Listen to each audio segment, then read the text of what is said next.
giờ đã đi hành gần chẳng dám liêu cốc nắng đi tư hạt bén có mơ giàu mưa quanh thâu hà lấy dùng giết mưa tròn gần thành nơi ta trái mơ đêm nhạt dạo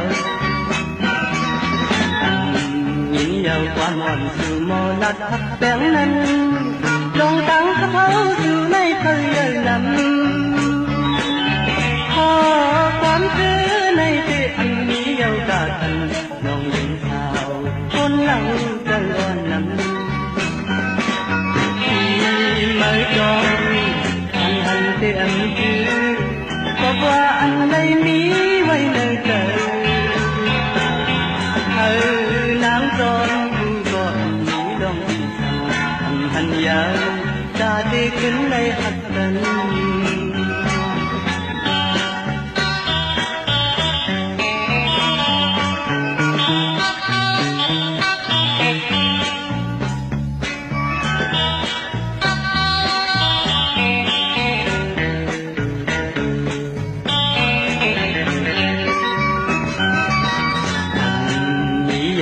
đã đi hành gần chẳng dám liêu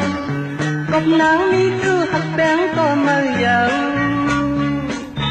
mưa quanh thâu hà lấy chung giết mưa tròn gần thành nơi ta trái mơ đêm nhạt dạo nhìn dầu qua mòn sự mò lạt hạt bén lên lòng tăng khắp hấu sự nay thời giờ lắm họ quán thứ này thì anh nghĩ dâu cả thành lòng đến sao con lòng cần còn nằm mới cho anh hành thì anh chứ có qua anh lấy mí quay nơi trời nắng gió vui còn nghĩ lòng anh hành dạo ta đi kính đây hạt tình